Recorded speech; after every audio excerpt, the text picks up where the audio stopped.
tiempo que nos están regalando para esta interacción virtual.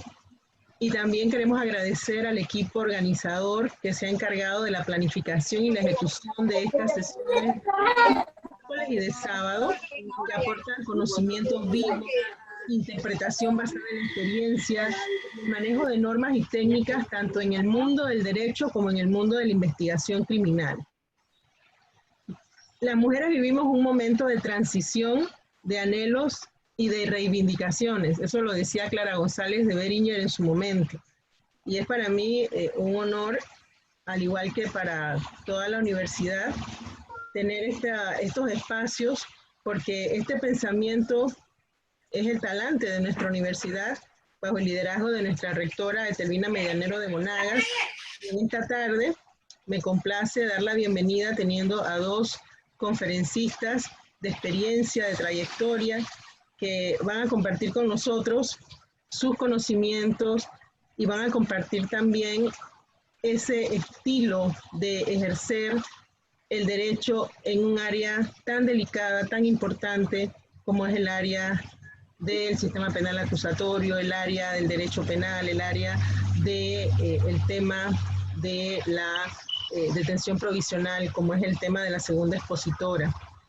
Esperamos que la sesión de hoy sea del mayor provecho para todos los que estamos participando el día de hoy y que podamos tener esta realimentación de parte de las expositoras, como decía la licenciada Luz al inicio. Nunca dejamos de aprender. Todos los días debemos dar gracias porque podemos aprender algo nuevo y de esa manera mejorar como seres humanos, que debe ser la finalidad de cada uno de nosotros. Me complace dar esta bienvenida pues en nombre de la Facultad de Derecho. Agradezco muchísimo al comité organizador, al decano, a la vicedecana que me hayan permitido dar estas palabras de bienvenida y sin más les dejo con nuestra expositora, la licenciada Luz Jiménez. Muchas gracias a la maestra Isabela Dames, la directora de Derecho. Vamos entonces a presentar primero a la doctora con su currículo, que lo tenemos aquí listo. Queremos agradecerle a la maestra Isabela Dames por su bienvenida, también al doctor Teófilo, que está con nosotros, que es el director de la Investigación Criminal y Seguridad. Muchísimas gracias por acompañarnos también. Vamos entonces a manifestarle la dinámica de todos los miércoles a las conferencias virtuales. Durante la exposición de los conferencistas, pues anotarán sus inquietudes en el chat y una vez terminada la participación del expositor se le dará la lectura para que sea respondida por la expositora. Igualmente, cada expositor contará con 45 minutos para llevar a cabo su participación. Vamos a presentar inmediatamente parte de la hoja de vida de nuestra invitada especial en esta tarde, en esta noche. Vamos entonces, podemos manifestarle que es abogada, mediadora y conciliadora. Tiene una licenciatura en Derecho y Ciencias Políticas en la Universidad de Panamá desde el año 1999. Cuenta con posgrado en el estudio de la situación de la niñez y la adolescencia. Tiene un diplomado en Ciencia Forense con énfasis en peritaje, una maestría en estudios criminológicos y maestría en Derecho Procesal. Diplomado en Sistema Penal Acusatorio y diplomado en Derechos Humanos 1 y 2. Un diplomado en Servicios Nacionales de Facilitadores Judiciales, un posgrado en Derecho Procesal Penal con mención en los principios constitucionales que fundamentan el sistema acusatorio, diplomado en Mediación y diplomado en Derecho Probatorio, un posgrado en Docencia Superior, diplomado en Gestión y Dirección de Recursos, maestría en Derecho Procesal Penal y Derecho Penal, diplomado en Investigación Criminal para la Defensa del Sistema Penal Acusatorio, diplomado en Derecho Penal con mención en la teoría del delito. Vamos a hablar un poquito de su experiencia profesional. Actualmente es defensora pública circuital, coordinadora circuital del Sistema Penal Acusatorio del Segundo Circuito Judicial de Panamá, y ha ocupado los siguientes cargos dentro del órgano judicial: viviente, oficial mayor, asistente de juez, secretaria judicial y juez suplente del Juzgado Segundo Circuito Penal en San Miguelito. Así como también el cargo de jueza primera penal de adolescente de manera interina, primer suplente del Juzgado Primero de Penal de Adolescente y auxiliar de defensor de oficio circuital. asistente de defensor de oficio, también suplente de defensor de oficio distrital, asistente de defensor de oficio distrital en las provincias de Panamá y Veragua. Ha impartido clases en la Universidad de Panamá, ha sido expositora y ha participado en diversos cursos y seminarios propios de la profesión. Es miembro nacional del Colegio de Abogados y fue condecorada recientemente con la medalla José Dolores Moscote de este órgano colegiado debido a su destacada trayectoria en la administración pública en el órgano judicial. Es un honor tener entonces en esta noche, en esta tarde, con todos nosotros a la doctora Luz Leidiana Jiménez Rodríguez, que nos va a abordar el tema retos del sistema penitenciario, penal acusatorio en Panamá. Así que vamos a dejarlo inmediatamente con la doctora, que está con todos nosotros, la doctora Luz Leidiana Jiménez Rodríguez. Bienvenido, doctora, y la sala virtual es suya. Adelante. Buenas noches. Y buenas noches, gracias. Primero agradeciendo la invitación a la Universidad Autónoma de Chiriquí, a los organizadores de este evento, que sin duda trae mucho público, tanto estudiantil como profesional, para servir esto de puente para intercambio de nuestros conocimientos y también las experiencias que contamos para que sean útiles en su vida profesional. Nuestro tema que vamos a abordar en esta tarde va a ser un tema amplio. Trataremos de abordarlo para que cada uno se lleve de alguna forma una experiencia y un conocimiento que pueda ponerlo en práctica. Y más adelante pudiéramos ampliar los temas ya más en específico. El rol de la defensa en el sistema penal acusatorio es un rol sumamente distinto al sistema anterior. No sé. En definitiva, nuestro modelo en la defensa pública cambia radicalmente porque los defensores públicos tienen que ser más proactivos, más dinámicos. Y de allí la importancia en este nuevo sistema que un defensor tiene necesariamente que existir dentro de un proceso. No hay proceso sin un defensor. Y esto en aras de buscar esa garantía que permite el sistema constitucional democrático de derecho, darle a cualquier ciudadano que por una u otra razón se ve inmerso en un proceso penal. Todo ello con aras de llegar a la protección de esos derechos y garantías fundamentales de ese ciudadano que aún inmerso en ese proceso penal, el Estado debe proporcionar ese control a través de una defensa técnica idónea para que sea un vigilante activo, un vigilante, y eso de alguna manera contribuye a la consolidación de la democracia. Es un punto muy importante esta actuación porque es una actuación decisiva. Esta actuación decisiva tiene tanta trascendencia que busca el respeto de los derechos humanos incluyendo a estas personas, porque escuchamos muchas veces que las personas que están en un proceso penal y que son sometidas a la medida más grave, que es la detención provisional, cuando se da una causa en su contra y se da una investigación en su contra, es merecedor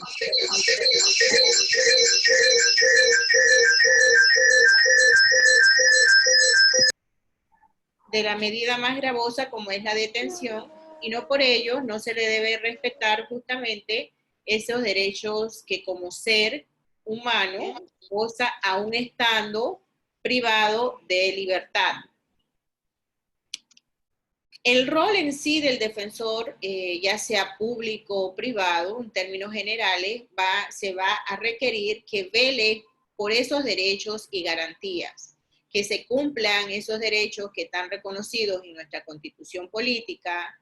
Ya sabemos el artículo 17, el artículo 22, el artículo 25 y por supuesto el artículo 32, que establece un debido proceso, que se cumplan a través de esa legislación interna, todos esos mecanismos de protección que van obligados a las autoridades a que se cumplan, y quién mejor que una persona idónea para que vele por ese respeto de esos derechos y garantías.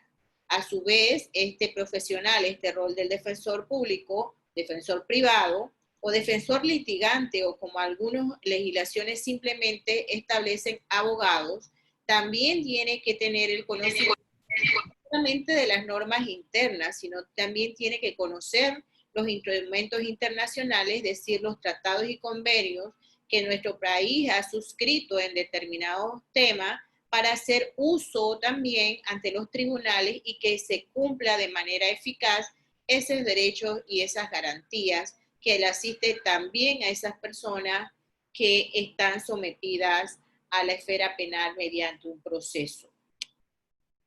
La legislación, básicamente la nuestra, vamos a ceñirnos al Código Procesal Penal, establece dos puntos importantes y son los artículos que nosotros usualmente vemos para establecer el rol del defensor público. Es el artículo 10. Recordemos que los primeros 28 artículos del Código Procesal Penal establecen las garantías, los principios y las reglas, que es como el marco que debemos tener todos los abogados como punto de referencia para cualquier actuación dentro de un proceso penal y en cualquier etapa del mismo. El artículo 10 establece claramente que el derecho a la defensa es un derecho inviolable e irrenunciable. Esto es que tampoco esto es que es nuevo, simplemente ahora lo enmarcan como uno de los principios, como garantía que está también reconocido en la Constitución, que debe velar sobre todo ese abogado que va a asistir y va a representar a un ciudadano. Y, por supuesto, el artículo 98, que no es más que el artículo que establece claramente el derecho a la defensa, que es un capítulo exclusivo que habla igualmente todo el trámite que se establece ante un tribunal sobre la designación de una defensa. Y va más allá, este derecho no necesariamente implica que tiene que haber ya un proceso penal para poder actuar. Nuestra normativa establece claramente que desde el primer acto de investigación ese ciudadano puede ser asistido o está obligado a ser asistido por un abogado que le represente. El artículo 93 de nuestro Código Procesal Penal establece claramente los derechos de la persona imputada. Recordemos que cuando la vinculación formal se da a través de la formulación de imputación, cuando ya el Ministerio Público ha reunido una serie de investigaciones y tiene esas diligencias que le llaman elementos de convicción, para presentarlo al juez y vincularlo formalmente a un proceso e iniciar entonces una investigación formal. Sin embargo, hay una investigación previa a esto, que es la investigación preliminar, donde se empiezan a dar ciertas actuaciones que en un momento dado pudiesen ser en detrimento de esa persona investigada. Y desde esos primeros actos es el derecho de defensa técnica que tiene una persona en esa investigación que algunos llaman incipiente. Pero de hecho no es una investigación, es una mal llamada investigación incipiente, porque fíjense que en esa etapa previa a la vinculación formal, a la formulación de imputación, es donde se van adquiriendo una serie de diligencias que sirven de soporte al Ministerio Público para llevarle a un juez de garantía y decirle, imputa a esta persona por determinado delito. Y esas son las dos direcciones del derecho a la defensa material. En sí, esa persona, desde el primer acto de investigación, vamos a llamarle que se le presenta una denuncia por violencia doméstica, y el Ministerio Público, como medida en aras de proteger a la parte que figura como ofendida, que dice que le han agredido, emite una resolución y dispone, el ejemplo tradicional, dispone el desalojo de la vivienda donde vivía con esta persona. Ya ahí hay una afectación porque se está sacando a esta persona de su hogar que compartía con otra. Allí entra la defensa material, que es el derecho a ser escuchado. Y allí en el caso particular de los defensores públicos, se ha llegado a un acuerdo con el Ministerio Público que una vez se den este tipo de resoluciones donde hay afectaciones de alguna manera, o incluso hasta un arresto, arresto de 48 horas, para calmar de alguna forma la situación de la violencia supuestamente vivida, se le ponga en comunicación inmediata a un defensor público y se le dé el derecho a esta persona para que lo escuchemos. La Defensoría Pública está 24/7 en turnos, y ahí acudimos para ser escuchado a estas personas. En definitiva, eso nos ayuda para tener información, porque luego de esto tal vez pueda ocurrir que venga la formulación de imputación y ya nosotros hemos tenido ese contacto con esa persona. Igualmente esto va a ocurrir con cualquier tipo de abogado. ¿Y cómo ir a hablar con una persona sin conocer los hechos? Esto es muy importante para todos los abogados, que lo primero que debemos hacer, o lo primero que tenemos que tener bien presente, es conocer los hechos que tiene el Ministerio Público. Esos hechos los tiene el Ministerio Público porque alguna persona ha presentado la denuncia, o porque si es de oficio, también hay información que se va plasmando en una serie de documentos. Y esto es importante, no es que el sistema penal acusatorio no descansa en documentos escritos. Si hay documentos escritos, lo que impone este sistema es que todo se dé a través de la oralidad, la información sea a través de la oralidad, y elimina el expediente para los jueces de garantía y para los tribunales de juicio, los jueces de juicio. Y esto es importante porque ahí está la dinámica tanto del Ministerio Público, del abogado del Ministerio Público, como del abogado de la defensa, del defensor o del defensor privado, para dar información de calidad que está en soporte de pruebas de documentos. Por supuesto también que es importante saber la identidad de su acusador. Y sobre todo en estos casos, para seguir el hilo, vamos a enfocarnos que esta persona que está sometida a un proceso está siendo investigada preliminarmente y después imputada formalmente, esté detenida. Las razones por las cuales se da su aprehensión, porque no necesariamente después de la formulación de imputación sabemos que ahí puede haber otra solicitud por parte del Ministerio Público para decidir qué medida cautelar de carácter personal se le puede poner a ese ciudadano o a esa persona mientras se dé la investigación.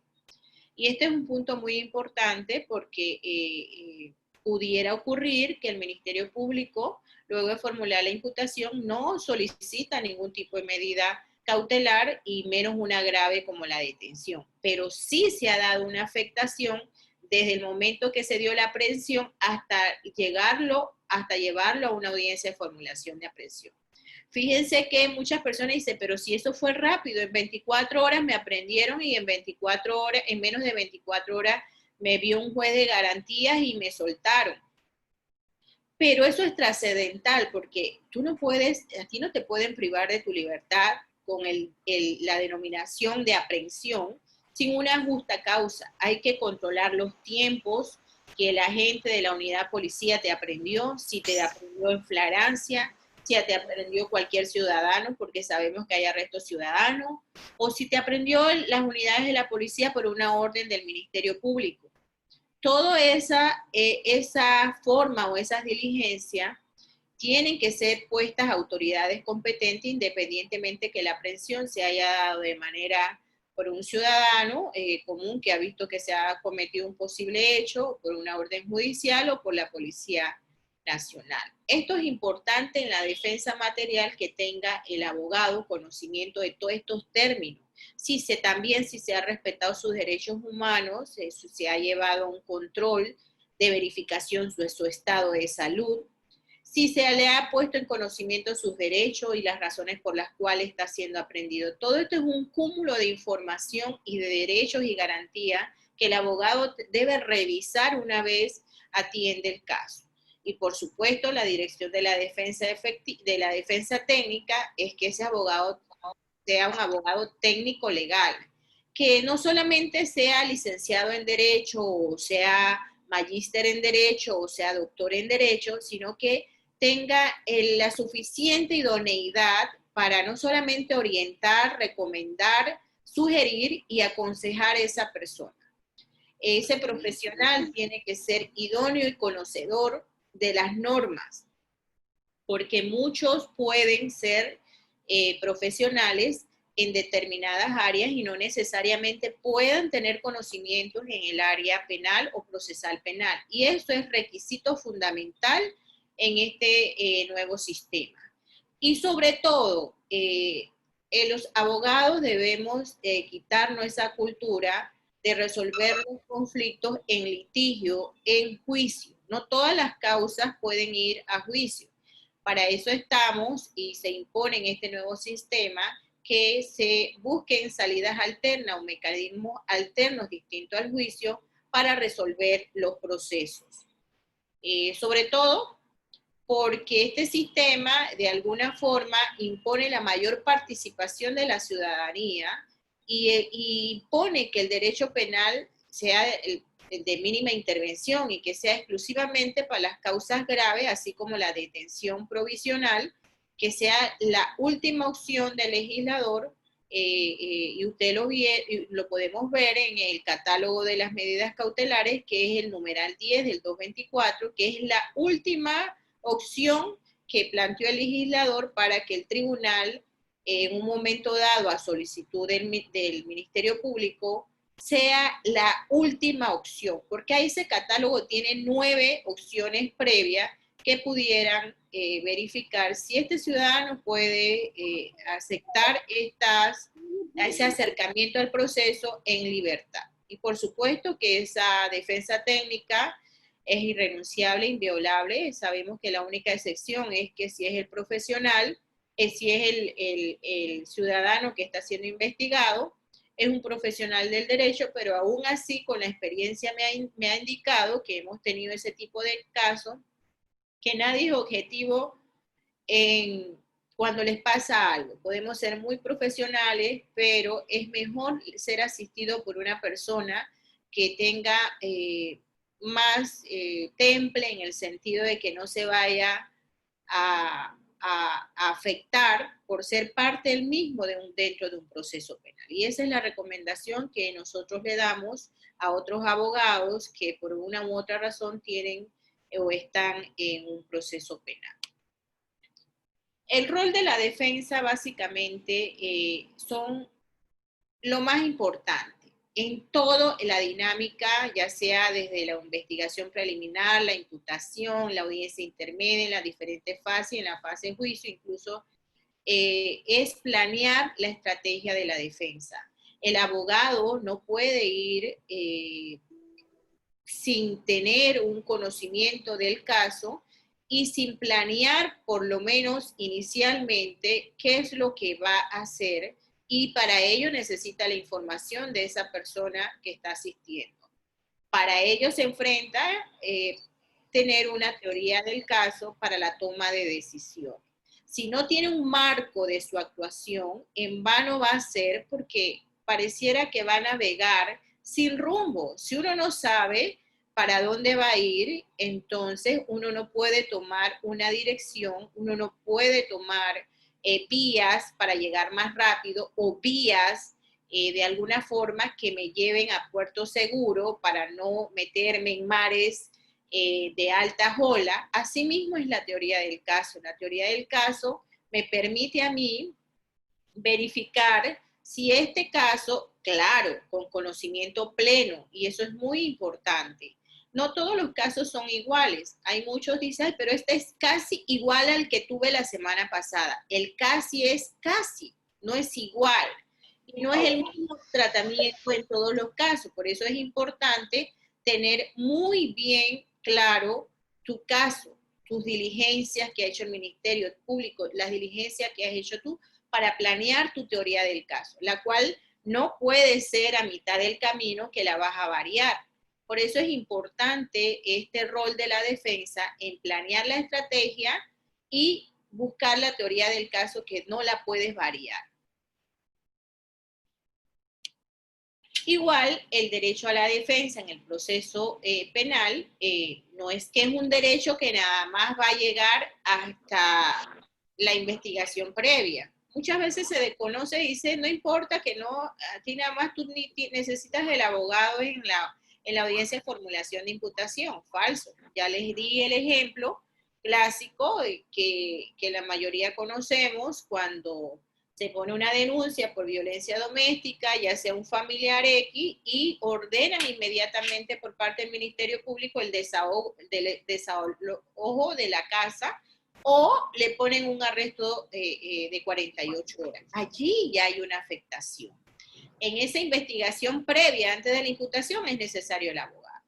Ya cuando te llevan a la investigación formal, que es cuando ya te pasan ante un juez de garantía y te van a formular la imputación por ese delito, supuesto delito de violencia doméstica, también es requisito y necesario. Esto es importante porque la vinculación que se da formalmente con la audiencia de formulación de imputación, cuando se da por presentada la imputación y comienza a correr el plazo de investigación, que el máximo es 6 meses, ahí debe estar presente el defensor o el abogado. El abogado tiene que estar claro los elementos que está utilizando el Ministerio Público para decirle al juez, presente esta formulación de imputación. Esto no es un mero acto de comunicación como muchos autores establecen y que el abogado se debe sentar y escuchar pasivamente, porque hay ejemplos claros porque te van a imputar por un hecho punible y la vinculación. Es más, hemos tenido muchas audiencias de formulación de imputación cuando no sé, ni siquiera hay la existencia del hecho punible, y en esa audiencia de imputación se da un debate manifestándole al juez que no se dé por presentada la formulación de imputación porque falta la existencia del hecho punible. Dirán algunos, pero no importa, déjalo que haga eso porque a la larga el caso se cae. Pero, ¿qué rol nosotros vamos a tomar en esto? Porque pudiera ocurrir que nosotros de alguna forma, dejando, invisibilizando las cosas que se están haciendo mal, estamos convalidando los actos. Aquí la defensa tiene que ser oportuna y la defensa sí tiene que estar preparada para no dejar pasar una mala formulación y por ende esto puede causar agravio a su representante. Pudiera ocurrir que le faltan elementos, no dan por presentada la formulación de imputación y el Ministerio Público le rechazan esa imputación y después busca los elementos y de nuevo la presenta. O simplemente le faltó un requisito que no hay manera y se da por no presentada la imputación. Ese es el actuar dinámico que debe tener el abogado en ese presente.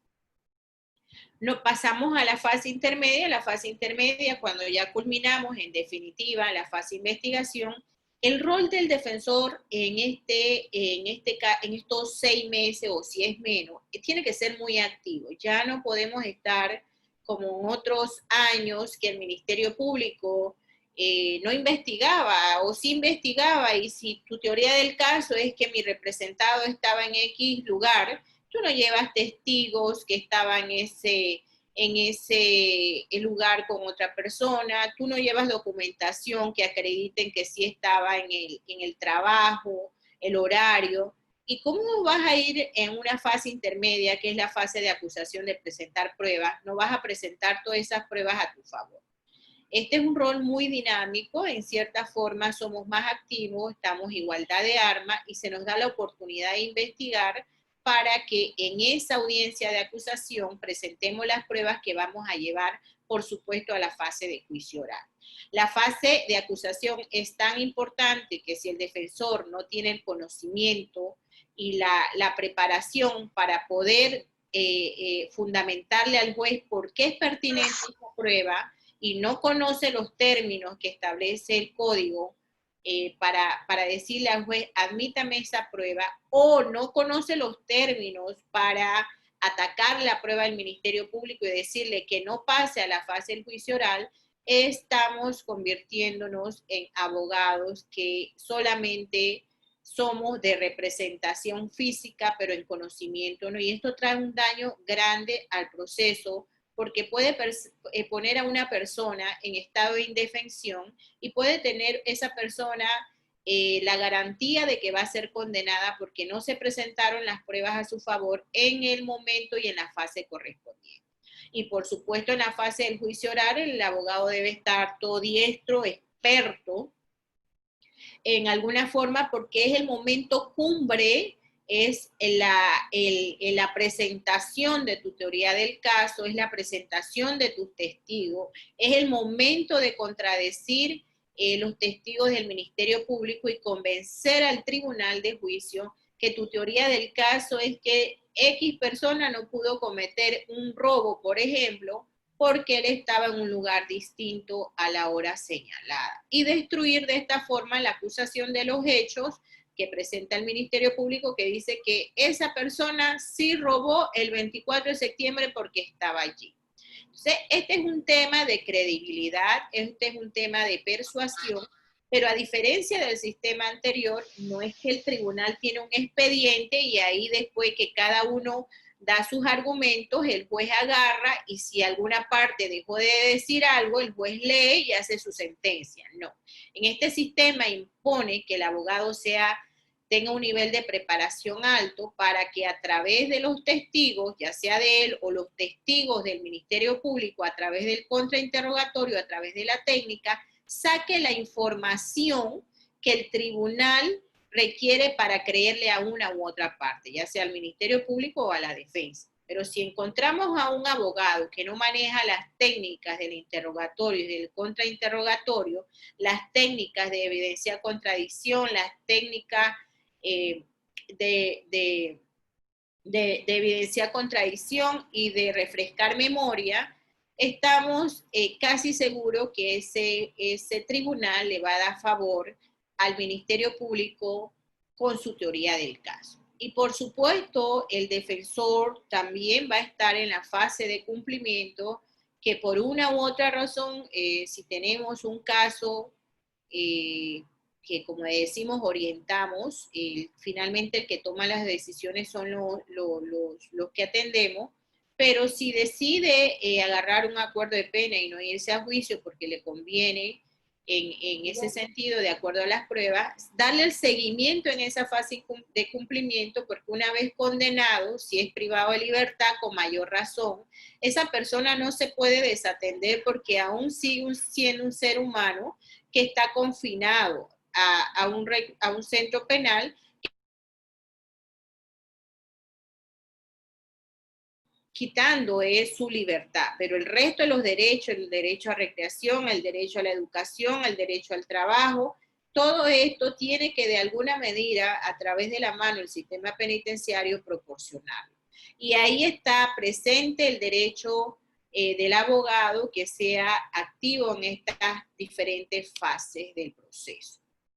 Aquí tenemos las audiencias principales, que la vamos a mencionar solamente, ya todos en su mayoría las conocen. Algunos les llaman audiencias combo. Yo sí les informo que nosotros fuimos los pioneros en el sistema penal acusatorio en el 2011, cuando entró en Veragua. Yo tuve 5 años en Veragua, y luego cuando empezó en Panamá me trasladé, después tuve 8 años en Veragua y después en el 2016 ya ingresé acá. Son mal llamadas combo, no las llamen así, son audiencias, solicitudes múltiples, audiencias o audiencias preliminares. Son audiencias, la clásica es la legalización de aprehensión para ver si se cumplieron los parámetros, ahí debe estar el abogado idóneo, presto, el tiempo de que la policía estuvo para llevar la información y la documentación del arresto de una persona al Ministerio Público, el Ministerio Público cuando lo puso a órdenes del juez de garantía y el juez de oficina judicial cuando pone la audiencia respectiva. Todos esos plazos son importantes, igualmente si hubo afectación de derechos como no llevarlo al médico, si lo han golpeado, si se le respetaron sus derechos, sus llamadas, toda esa información debe estar el abogado claro en eso. Y por supuesto la audiencia imputación, que ya le hemos hablado y ya lo hemos señalado. La audiencia de métodos alternos a la solución de conflictos. Nosotros tenemos que tener una cultura del no litigio solamente para las causas que se necesitan, pero si tenemos casos que son de mediables, hurtos, vamos a ponerlo clásico, los hurtos, y las mismas personas dicen, bueno, está bien, yo te voy a reparar, buscar esa armonía, porque lo que finalmente se requiere es que el sistema descanse en esa alternativa que dan los ciudadanos de resolver pronto el conflicto. Y proponer esas alternativas y no estar convenciéndolo que no deja eso así, no le pagues nada o no lo aceptes si total no se han dado cuenta. Eso también depende de la orientación del abogado.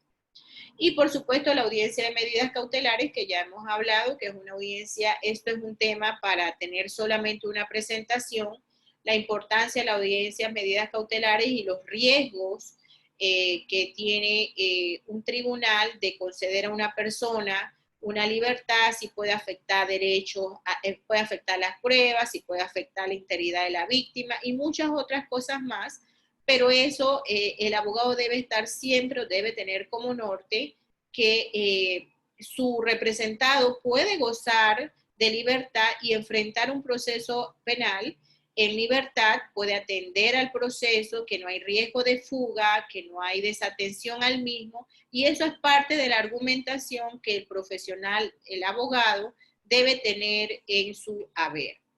Y otros actos de investigación, de control, que esos son los mismos. ¿Cuál es el perfil básico del defensor? ¿Cómo estamos en nuestro tiempo?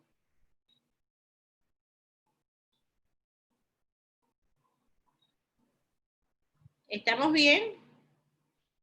Sí, doctora, estamos bien. Bien, el perfil del defensor.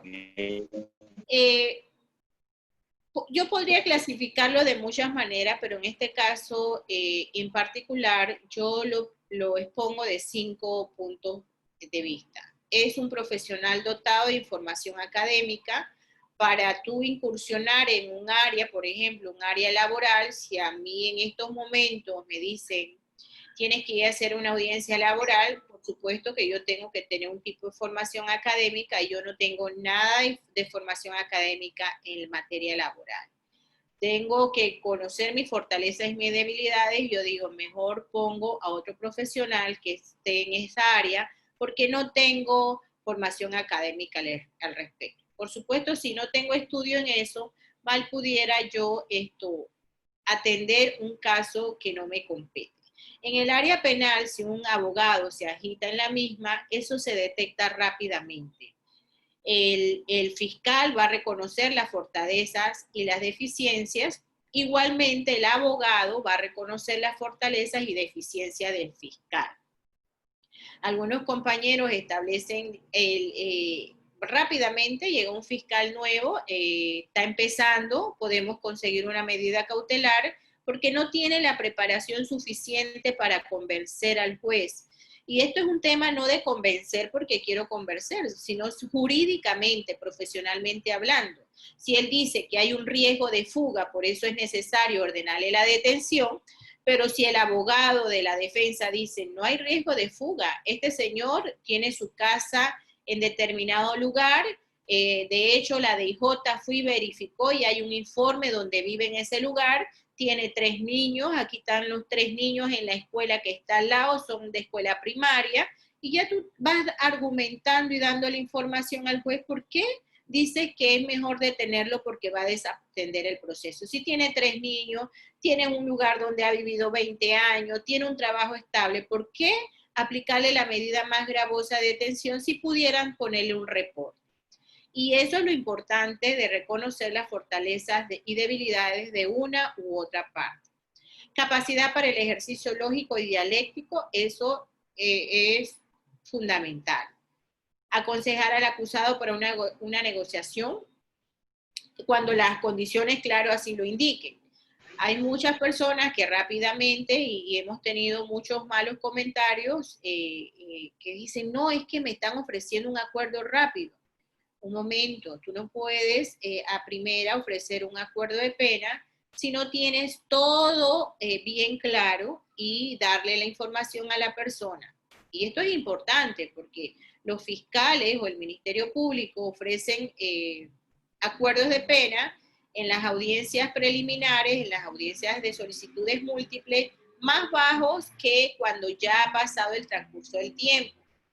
Te pueden decir, te vamos a ofrecer ya 80 meses, un momentito, pero si no lo agarras ahora, después yo no te voy a ofrecer. Eso tengamos cuidado, porque legalmente tampoco tú puedes dar una recomendación tan a la ligera, porque 80 meses son 80 meses, aunque fuera un día ya es bastante, porque nadie quiere estar ni un día encerrado. Así que tenemos que tener bastante cuidado con eso. Las funciones del defensor, una función social y una función técnica. La función social es esta que le hemos estado manifestando. Nosotros somos colaboradores dentro de un proceso penal y asistimos a estas personas que por uno u otro motivo están siendo llamados imputados, vinculados, indiciarios para algunos. Y la función técnica, perdón. La función técnica es la función para mí, una de las funciones más importantes, la labor de investigación que hace un rato le establecía. La labor de investigación que nosotros hacemos es importante porque no puedes tener una teoría del caso diciéndole, vas a ir a un juicio diciendo, él no estuvo el día del robo en ese lugar, pero ¿qué pruebas presentaste? ¿Qué acción investigativa diste al juez? ¿Llevaste algunos testigos? ¿Llegaste documentación que estaba en el trabajo? No practicaste ninguna prueba en juicio, ¿y cómo vas a convencer al tribunal que él estaba en un lugar distinto? Por eso es importante esa labor investigativa y no podemos ser pasivos e ir a las audiencias a decir el Ministerio Público no hizo, porque aquí hay un tema de igualdad de armas y en muchos de los casos nosotros debemos ser activos, tener un rol activo, un rol dinámico en búsqueda de esas pruebas a presentar y de convencer a ese tribunal. La función técnica está casada o está matrimoniada, como le digo, con esa labor de asesoría. Decirle, tenemos estos elementos de convicción a tu favor y estos en contra. Las posibilidades de llevar a un juicio con una sentencia absolutoria pueden ser altas o pueden ser bajas. Y también depende de muchas cosas, porque el profesional puede ser muy idóneo, muy capaz, muy preparado, muy académico, muy formador, pero en un momento dado en el juicio, ese testigo estrella, no sé, se congeló, no dio la información suficiente al tribunal y se congeló. Y eso no lo puede controlar el defensor. Y de allí es la importancia de ponerle todos estos puntos en conocimiento a esa persona que representamos. Y hacer los análisis y las recomendaciones respectivas, pero como siempre les digo a nuestros representados, nosotros orientamos, nosotros defendemos, nosotros ponemos todo nuestro esfuerzo para hacer el mejor trabajo, pero finalmente quien decide si va a ir a un juicio o si va a llegar a un acuerdo de pena son cada uno de ellos. Y nuestra función técnica, la labor de representación. Nosotros no podemos decir, mira, a ti mejor te conviene irte a juicio. Esa no es la voluntad del defensor, es la voluntad de la persona que representa. Y se ejerce aún cuando esté presente. Representar también significa negarse a realizar diligencias, ese es otro tema importante. Si me dicen, vamos a la recreación donde se dio el hecho, y yo digo, no, pero es que yo no voy, pero usted tiene que ir, pero ¿por qué? Si mi teoría del caso es que el señor no estaba allí, ¿por qué yo tengo que ir? Yo me puedo negar a esa diligencia. Y sobre todo el respeto de los derechos del defendido, que siempre lo debemos tener de norte, como lo hemos manifestado al principio, los derechos humanos no desaparecen al tener la condición de imputado o condenado incluso. Exigir el respeto a los derechos del defendido se da no solamente con el juez y con el fiscal, concienciar al juez que él tiene el derecho a la defensa, y muchas veces nos ocurre cuando agarramos casos de otros abogados que no conocemos y tratamos de alguna manera decir faltó algo o se dejó de hacer algo en aras de buscar el respeto a ese derecho de defensa, aunque no hayamos participado previamente en algunas diligencias o audiencias previas. El respeto al fiscal, decirle al fiscal, usted, la ley establece que debe buscar lo favorable y lo desfavorable, y eso es objetividad, no que va a buscar todo en contra y tiene alguna diligencia que le favorece y no las esconde. Por eso la importancia de la agilidad del abogado, que el abogado sabe que en la fase intermedia o la fase de acusación puede pedir el descubrimiento de alguna diligencia. Respeto como profesional, una lealtad y una verificación de mecanismos en la búsqueda de esas salidas alternas, y por supuesto el respeto a los derechos del imputado. La función técnica también no queda en la parte del juicio.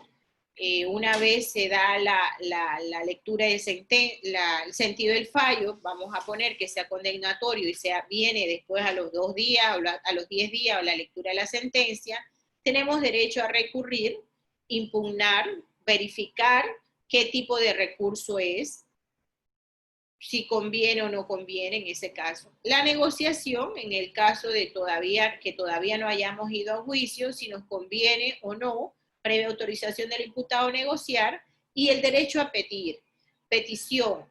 En este caso nos ocurre mucho es el tema de la salud, de los privados de libertad, cuando las personas están privadas de libertad, recordando que el derecho a la salud es muy fundamental porque los privados de libertad no tienen esa facilidad que tiene cualquier persona estar afuera, buscar un centro de salud para que lo atiendan, y se hacen estas peticiones en aras de que se le resuelva su situación médica. Formulación de alegatos, igualmente, esta es una técnica que el defensor tiene que conocer plenamente su caso para planear y programar la información que le va a dar al juez, porque recordemos, no hay expediente para los jueces como antes. Si tú no te organizas y no planeas bien clara tu estrategia de defensa, no le vas a poder dar la información al juez de lo que quieres. Y por supuesto de la participación en las pruebas. Si quieres en la fase de investigación presentar algunas pruebas al Ministerio Público, testimonios, tienes que preparar el testigo. Ahora, esto no quiere decir que preparar el testigo es decirle tienes que decir X cosa. No, no es ético.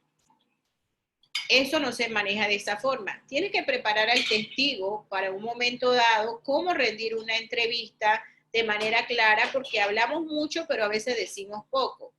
Y esa es la orientación. Si en caso tal va para un juicio, ese testigo tiene que saber que lo van a declarar, le van a poner en conocimiento el artículo del falso testimonio, que se va a tener que dirigir a 3 jueces, que así como tiene que contestarme a mí, que lo llevo como testigo, lo va a contrainterrogar otro profesional, y así sucesivamente para preparar ese testigo. Ese es el ámbito de preparación del testigo, pero no para decir que ese testigo diga falsedad o que falta la verdad. Eso es nuestra presentación de una manera muy global. Espero que lo que le haya dicho le haya de alguna manera brindado y sea parte de su conocimiento. Con gusto solventaré las preguntas y los temas que a bien requieran.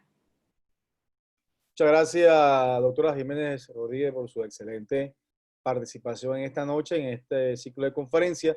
Puedo dejarlo entonces con la doctora Lisbeth Casasola, que va a estar encargada de ver las preguntas que hemos tenido en la sala de chat, así que le damos el pase a la doctora Lisbeth. Buenas noches, doctora, saludos. Muy buenas noches a todos, un placer estar aquí en la sala virtual. Gracias, doctora Luz, por su exposición magistral. Ha ilustrado la sala en justa medida con relación al rol del defensor en el sistema penal acusatorio, y tenemos preguntas y usted ha despertado inquietudes, porque muchos pensaban que el defensor de oficio solamente era para defender sin ver todo lo que usted ha ido desarrollando dentro de la sala, porque siempre se tiene pensado que nada más es la argumentación en el momento de las audiencias que se realizan dentro del sistema. Y surge una de las interrogantes que dice, es interesante saber y conocer que uno como defensor se puede negar a asistir a determinadas diligencias. ¿Qué tan cierto es y qué tan puede decirse, se le puede aprobar al defensor no participar de esas diligencias? Por favor, doctora.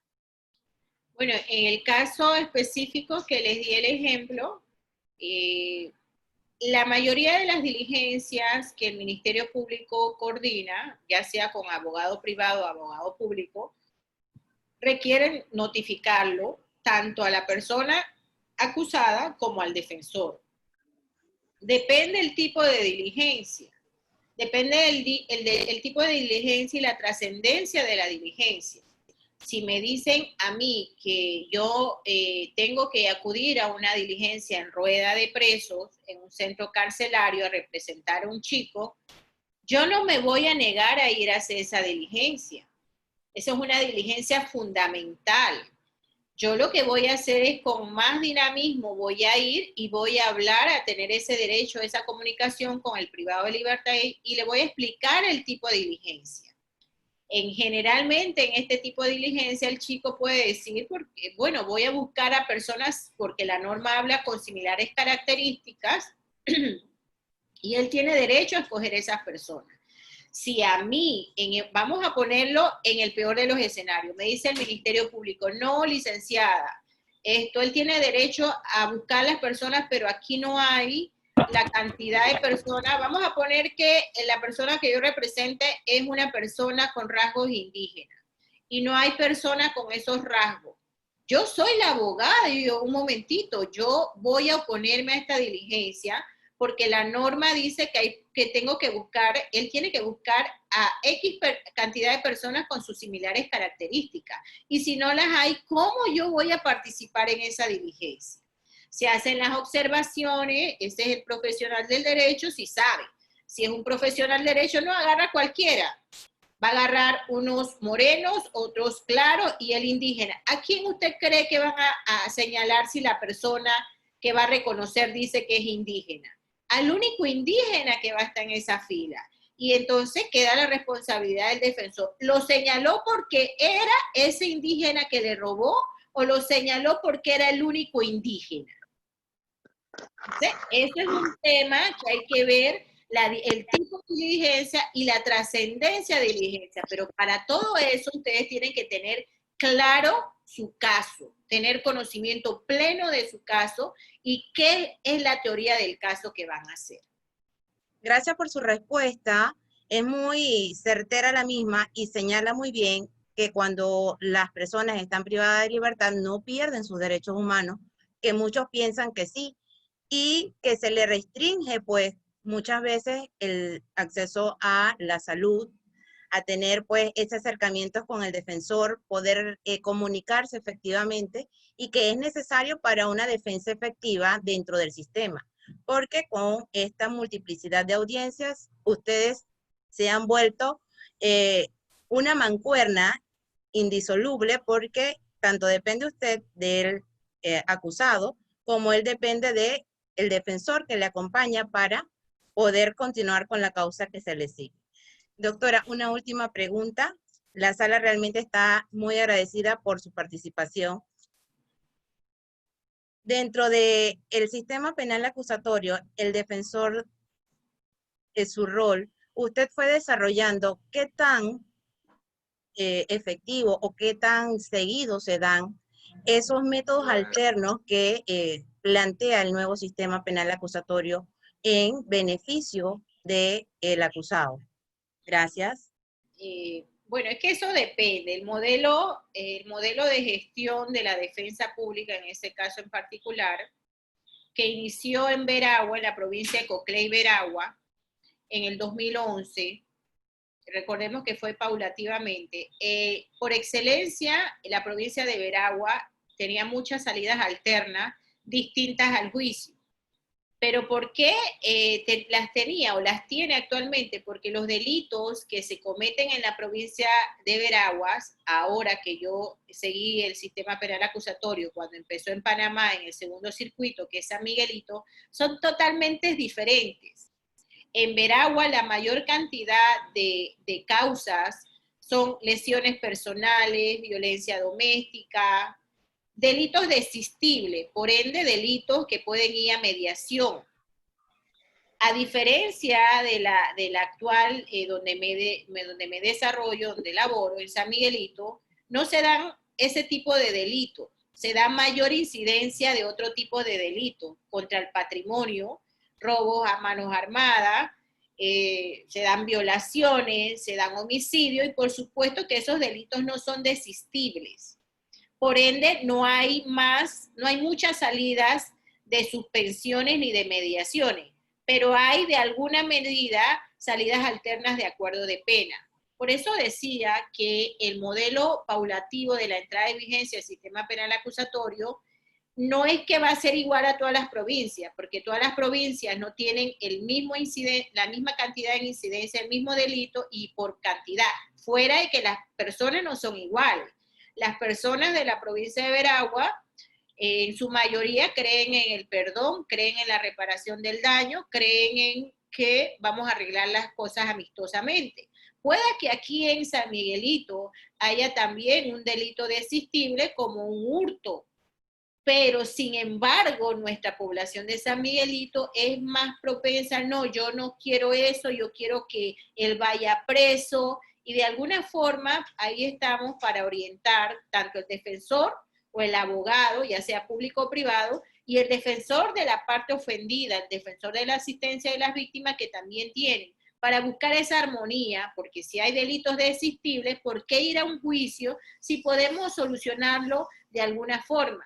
E incluso en la provincia de Veragua la reparación no era económica, había una reparación de tipo moral, el perdón, las disculpas públicas, y eso bastaba para las partes. En San Miguelito muy poco veo reparación pública. Si la veo casada o unida a una reparación económica. Me dañaste una puerta, bueno, me pagas mi puerta y el día de la audiencia me pides mi disculpa. Entonces, son escenarios distintos, son provincias distintas, son delitos distintos, la continuidad distinta y las personas distintas. Por eso tenemos que llevar un poquito más en la línea, y todos en esto debemos participar, de crear cultura de paz, cultura de armonía, y de alguna forma esto nos ayuda como país a mejorar y a desarrollarnos a futuro, que no todo puede ser litigio. Doctora, infinitas gracias por su asistencia, por su participación y por desarrollar el tema como lo hizo, de manera fácil y comprensible para todos los que están en la sala virtual en la noche de hoy. Y le extendemos las más cordiales de las invitaciones a un futuro no muy lejano para que esté nuevamente con nosotros desarrollando temas tan apasionados como el que usted mencionó a lo largo de su exposición, que hablar de las medidas cautelares, por ejemplo, lleva solamente una sesión. No podemos hablarlo de manera, pues, como usted lo hizo, generalizado, sino más a profundidad. A nombre de nuestra rectora, la magistra Etelvina Medianero de Bonagas, de nuestro decano de la Facultad de Derecho, el magíster Rubén Cabrera, de su vicedecana, la doctora Liliana Casasola de Vázquez, del equipo organizador y todos los que nos acompañan, infinitas gracias, bendiciones, y que pase una excelente noche. Queda cordialmente invitada para futuros encuentros. Ok, muy amable, gracias, hasta luego. Hasta luego. Muchas gracias a la doctora Liliana Casasola por la pregunta y por la respuesta de nuestra doctora Jiménez Rodríguez, invitada en esta noche. Muchísimas gracias, doctora, ha sido un placer. Gracias, sí le voy a pedir el permiso, que me voy a tener que retirar, que tengo un Zoom en unos segunditos. Hasta luego, muy amable por la invitación. Muchas gracias. Bendiciones para usted. Bien, vamos a continuar entonces con el programa de esta noche. Vamos a mencionar el expositor siguiente. Queremos comunicarle, por favor, a todos los participantes que están en la sala, cerrar el micrófono, por favor, para que no se escuche lo que ustedes comentan en casa. Muchísimas gracias. Vamos entonces a presentar la hoja de vida de nuestra siguiente invitada. Es doctora en Derecho por la Universidad Nacional del Rosario en Argentina, magíster en Derecho Procesal por la Universidad Nacional del Rosario también en Argentina, tiene un máster en Argumentación Jurídica por la Universidad de Alicante en España y por la Universidad degli Studi di Palermo de Italia. Tiene una maestría en Derecho Constitucional por la Universidad Nacional Federico Villarreal de Perú. abogada por la Universidad Particular de San Martín de Porres, especialista en protección judicial de los derechos fundamentales y debido proceso por la Universidad de Pompeu de Fabra de Barcelona, España. Por la Pontificia Universidad Católica del Perú, también especialista en litigación oral por la Asociación Unidos por la Justicia de Argentina, directora y docente de la Escuela de Altos Estudios Jurídicos EGACAL. Entre sus publicaciones están los libros Derecho Procesal Penal y Proceso Inmediato. Desde Perú, vamos entonces a cederle la palabra a la doctora Ana Cecilia Calderón Zumarriba con el tema la observancia de los estándares convencionales de la prisión preventiva, del abuso a la excepcionalidad. Bienvenida, doctora. Buenas noches. Bienvenida a Panamá. Le dejamos la sala virtual para que usted desarrolle su participación con nosotros. Adelante. Buenas noches. Quiero en primer lugar agradecer a los organizadores de este evento, a todo el equipo que está a cargo de esta actividad, que veo que son jornadas que se están desarrollando en distintos días. Hemos estado en algún momento en Panamá, en Chiriquí, tengo un grato recuerdo de haber estado por ahí, agradecer al doctor Henry Sasa, quien ha realizado la invitación. Y bueno, estamos muy contentos, muy satisfechos de participar de este evento y esperemos que el tema que traemos pueda generar algunas inquietudes. El deseo que tenemos es que podamos, a partir de la reflexión que se realice el día de hoy, tal vez generar algunos cuestionamientos, pero a su vez también algunas soluciones, entendiendo que este tema de la prisión preventiva, justamente escuchaba algo de la ponencia anterior de la defensa pública, que nos enfrenta pues al día a día del proceso penal, y en ese marco una de las cuestiones más preocupantes es la que se da a partir de la aplicación de las medidas cautelares, y dentro de ello específicamente el tema de la prisión preventiva.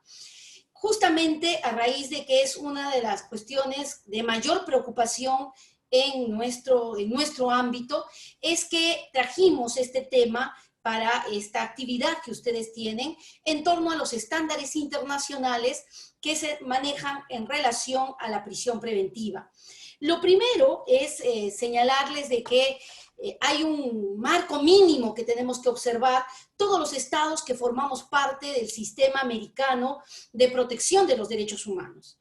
La Convención Americana o Pacto de San José establece un mínimo que debe observarse y que los estados que somos parte del sistema, nos hemos comprometido de alguna manera a optimizar en este tema de los derechos humanos. Se va de menos a más, ¿no? Hay una progresividad, un compromiso de optimización. Y uno de los ámbitos donde más necesidad existe de que estos estándares sean observados y que sean mejorados por los estados, justamente es en el ámbito penal, donde se suelen restringir derechos en aras de lograr resultados en las investigaciones penales y en los procesos penales. Es en este ámbito del proceso penal donde vemos restricciones bastante significativas a los derechos. Se afecta la libertad de tránsito, por ejemplo, con esta medida de prisión preventiva, se afectan derechos fundamentales, derechos humanos como la inviolabilidad del domicilio, la inviolabilidad de la correspondencia, la intimidad, en aras de lograr la eficacia punitiva, en aras de lograr resultados. Sin embargo, las medidas cautelares no son un castigo. Todavía no podemos considerar que sean una respuesta al delito, en tanto que son mecanismos a través de los cuales el proceso va a buscar garantizar o asegurar sus fines. Y debemos tener mucho cuidado en que, siendo medidas que van a afectar derechos humanos, que van a afectar derechos fundamentales, se apliquen de manera restrictiva, se apliquen de manera estricta y se observen ciertas condiciones mínimas. Esas condiciones mínimas, esos estándares mínimos, provienen del derecho internacional de los derechos humanos.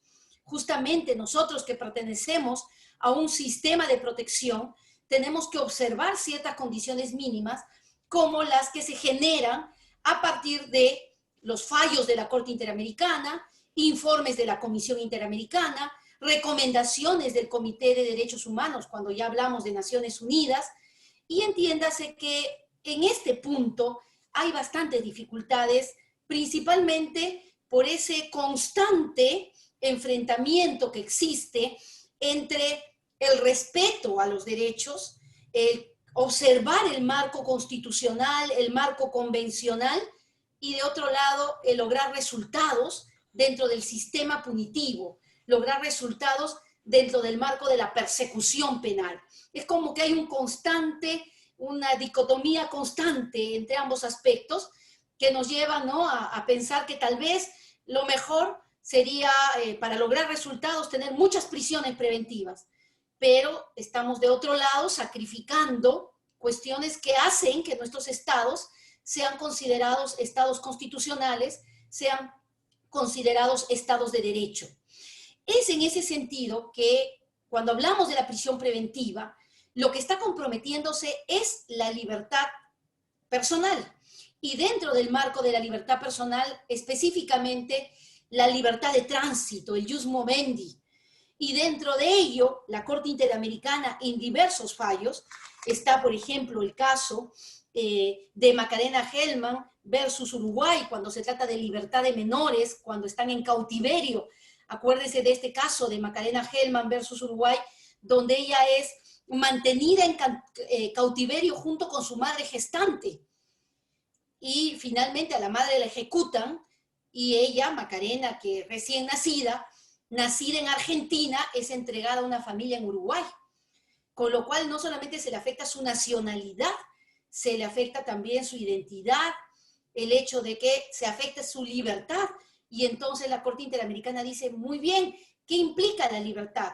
El poder no solamente transitar de un lugar a otro, sino la capacidad de autodeterminarse, de tomar decisiones. Y estos derechos pueden ser restringidos con medidas cautelares que provienen del ámbito penal.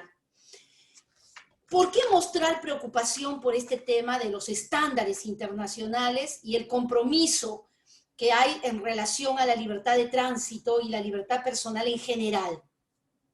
Porque en el título de nuestra ponencia se establecía el abuso, a la excepción, ¿no?, del abuso que existe de la medida de prisión preventiva. No sé cómo irán las cuestiones en Panamá, pero en función a los informes que da la Comisión Interamericana de Derechos Humanos, hubo un informe en el año 2013, otro informe en el año 2017, y lo que resulta de la mayor parte de los estados que forman parte del sistema americano de protección de derechos humanos es que existe un abuso de la medida de prisión preventiva. En el caso peruano, y ustedes ya harán la comparación con lo que sucede en Panamá en torno a esta medida de coerción personal, en el caso peruano, a raíz de la emergencia sanitaria que se ha generado a raíz de esta pandemia del COVID-19, se ha determinado una situación crítica en los centros penitenciarios en mi país. Hay un problema de hacinamiento terrible que además se suma el problema de limitación de recursos, de infraestructura en torno a las condiciones que tienen las prisiones, y tenemos problemas en relación no solo al tema de salud en cuanto a esta pandemia, sino también en cuestiones básicas de vida digna, sobre alimentación, agua potable, condiciones adecuadas para efectos del desarrollo de actividades de educación, de trabajo, dentro de los centros penitenciarios. Tenemos un total de 90,000 internos en todo el país, que ha dado lugar a que el Tribunal Constitucional del Perú este año declare un estado de cosas inconstitucional a nivel de la realidad penitenciaria peruana, en tanto un problema de hacinamiento penitenciario, situación crítica de los establecimientos penales y riesgo inminente para la vida y la integridad de los internos en el país. Del total de 90,000 internos que tenemos, que ha superado en algunos establecimientos en más del 100% o 200% la capacidad que estos establecimientos tienen para recibir un número de reclusos, tenemos un total al año 2020 de un 48% de internos que no tienen condena y que están sufriendo prisión preventiva. Es por eso que hablamos de un problema de abuso. Y cuando hablamos de estado de cosas inconstitucional, por este motivo, encontramos sentencias en Colombia, en el mismo sentido, en Brasil, en el mismo sentido, y los informes de la Comisión Interamericana que dan cuenta de esta situación de abuso en el uso de esta medida de coerción en los procesos penales. Miren que todos nosotros estamos viviendo, en el caso suyo, yo escuchaba que hablaban de la defensa pública en el marco de una reforma procesal penal dentro del modelo acusatorio. Bueno, el Perú desde el año 2004 está en un proceso de reforma que, por cierto, concluye en diciembre de este año en relación a el modelo acusatorio.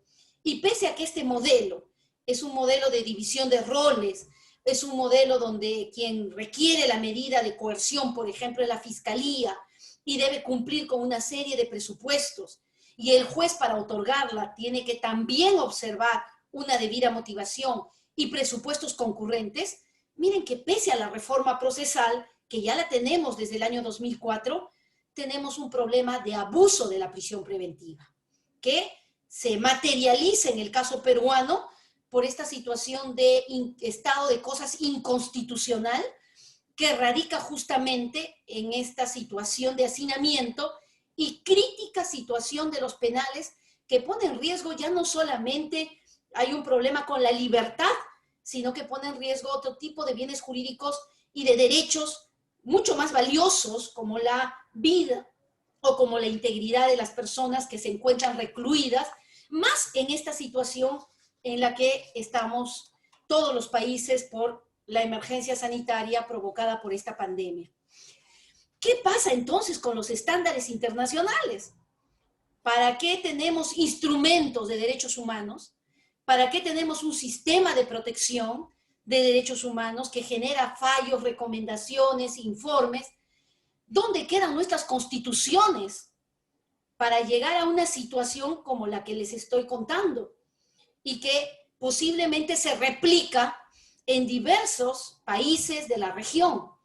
Justamente esto se da a partir de que existe, creo, confusiones en relación al tema de cómo considerar las prisiones preventivas.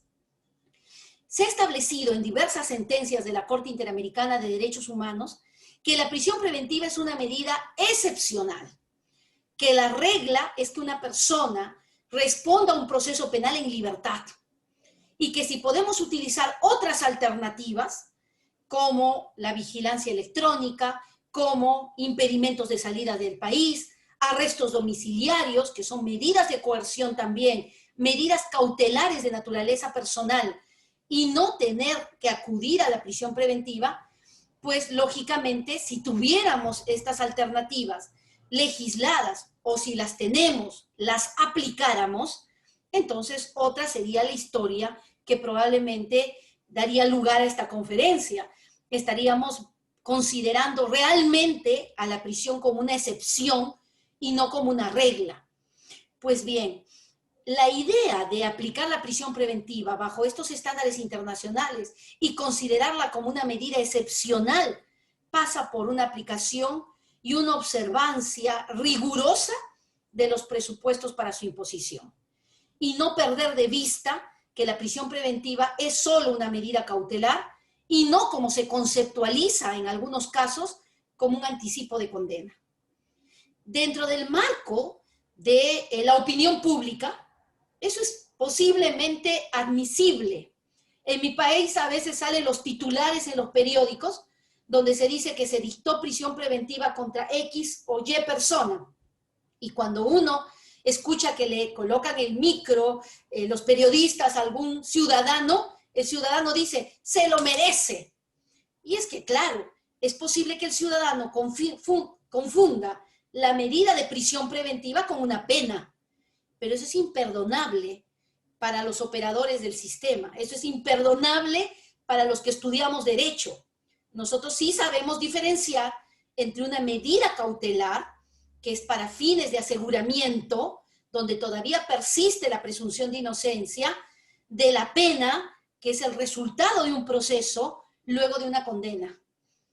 Esa primera confusión creo que tiene mucho que ver con el abuso de la prisión preventiva y el que se deje de lado esta excepcionalidad que debe tener, a veces con el afán de responder a la voluntad popular, al aplauso que uno pueda recibir de los medios de comunicación, es que los operadores de justicia utilizan la prisión preventiva como para atender a la demanda de justicia de la población ante determinados hechos, cuando se supone que no debiera ser ese el propósito, porque, como les decía, no es un anticipo de condena y tampoco es una medida de política criminal. No es una medida de política criminal. La prisión preventiva no está hecha para resolver los problemas de prevención general o prevención especial del derecho penal. La prisión preventiva es una medida cautelar. En razón de ello, su finalidad está relacionada con los fines del proceso y tiene que darse dentro del marco de respeto de los principios y las garantías que se reconocen dentro del marco de un proceso penal, siendo la primera de ellas la presunción de inocencia. Otro estándar pasa por el hecho de que los jueces tengan que motivar bien las decisiones. En mi país hay un fenómeno en relación al tema del modelo acusatorio, porque hemos pasado de un modelo donde hay una clara división, de un modelo donde había concentración de poder en el juez, a un modelo de clara división de roles. Ahora tenemos un fiscal que requiere, un abogado que contesta, un tercero, un juez tercero imparcial que resuelve, pero también hemos pasado de un sistema predominantemente escrito a un sistema oral. ¿Y cuál es el problema con la oralidad? El problema con la oralidad es que si bien tiene una dinámica que nos permite entrar a un debate, que garantiza una dinamicidad, que garantiza transparencia, también tiene un defecto, el defecto de la superficialidad. Como hay que realizar varias audiencias en el día y la carga procesal es inmensa, entiéndase que para resolver estos asuntos, a veces hay que estar mirando el reloj y hay que estar mirando la agenda. Y pareciera también que nuestros juzgados se hubieran convertido en empresas y que los jueces parecieran gerentes, que hay que medir el asunto por productividad. ¿Cuántos casos has visto en el día? ¿Cuántas prisiones preventivas has dictado? No es qué calidad de decisión tienes, sino cuántas medidas has dictado. Más nos interesa la cantidad que la calidad. Y entonces, uno de los estándares fundamentales para la prisión preventiva, que es la motivación de la decisión, que debe ir debidamente sustentada en relación a cada uno de los presupuestos, en un sistema de oralidad a veces se pasa por alto justamente para lograr establecer el número de audiencias, el número de prisiones, según la agenda que se haya establecido en cada juzgado. Y se sacrifica la debida motivación de las decisiones. Por otro lado, otros estándares como cuáles, que yo no puedo establecer automáticamente una medida de prisión en función de la gravedad del delito. No puede ser única y exclusivamente un presupuesto para la prisión preventiva la gravedad del delito. Hay un caso ante la Corte Interamericana de Derechos Humanos que se conoce como el caso J versus Perú.